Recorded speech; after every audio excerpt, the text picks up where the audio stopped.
नमस्कार साथियों, आज बात करते हैं ऐसी शख्सियत के बारे में जो सन 1865 में भी अपनी डॉक्टरी की फीस 32 रुपए लिया करते थे। जी हाँ, उस समय ब्रिटिश डॉक्टरों की फीस 16 रुपए हुआ करती थी और भारत के डॉक्टर महेंद्र लाल सरकार थे जो अपनी फीस 32 रुपए लिया करते थे। महेंद्र लाल सरकार का जन्म 2 नवंबर 1833 के अंदर बंगाल के हावड़ा जिले के अंदर हुआ था।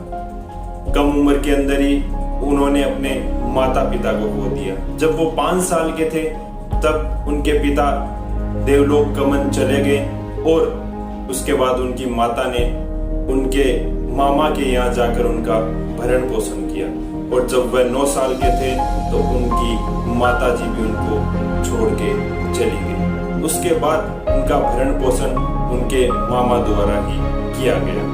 डॉक्टर महेंद्र लाल सरकार कोलकाता विश्वविद्यालय से दूसरे डॉक्टर थे। डॉक्टर सरकार उस समय बंकिम चंद्र चट्टोपाध्याय और रामकृष्ण परमहंस के डॉक्टर थे जो घोर नास्तिक, तुनक मिजाज और बहुत गुस्सैल स्वभाव के थे। रामकृष्ण देव को तुम कहकर पुकारते थे और उन्हें धमकाते भी थे। 1865 में जब डॉक्टर सरकार की फीस 32 रुपए थी, उस समय ब्रिटिश डॉक्टरों की फीस मात्र 16 रुपए थी। लोगों में इतना विश्वास था कि एक बार का तो मुर्दे को भी उनकी चौखट पर ले जाकर लेटा दे और कहे कि डॉक्टर साहब जिंदा कर दीजिए। बहुत कठिन अनुशासन और बदजुबानी की वजह से लोग उनसे डरते थे।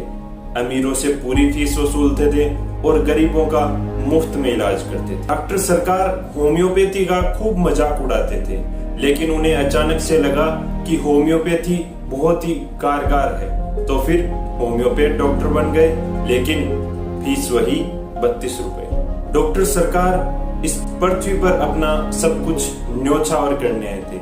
रामकृष्ण परमहंस ने डॉक्टर सरकार से कहा, लुटा दे अपना सब कुछ इस देश के लिए, इस माटी के लिए। उसके पश्चात डॉक्टर सरकार ने 1876 में Indian association for the cultivation of science की स्थापना की। बच्चियों की शादी की उम्र 16 साल करवा दी।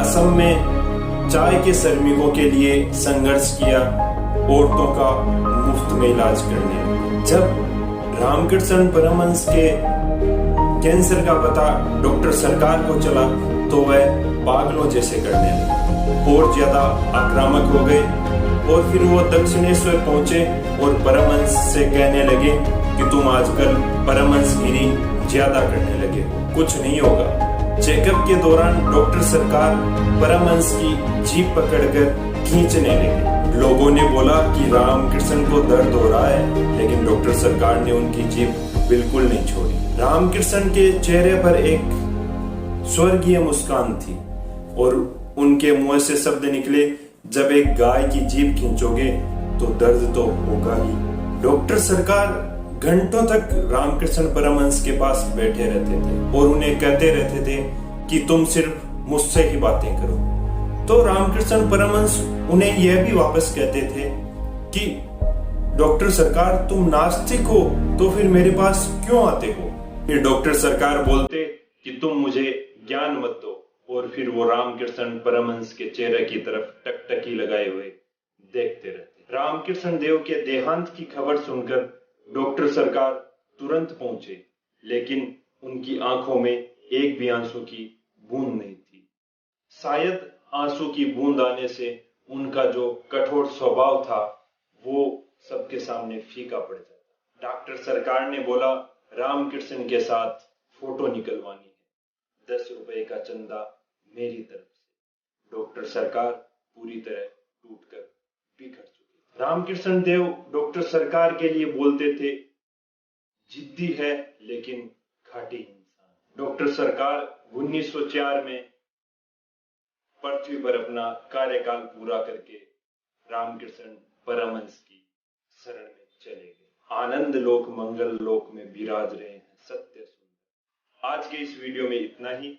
इस वीडियो को अपने मित्रों को, परिवारजनों को शेयर करना बिल्कुल न भूलें और हाँ, अपने साथियों से इस चैनल को सब्सक्राइब करने का जरूर करें। जय हिंद, जय भारत, राम राम सा।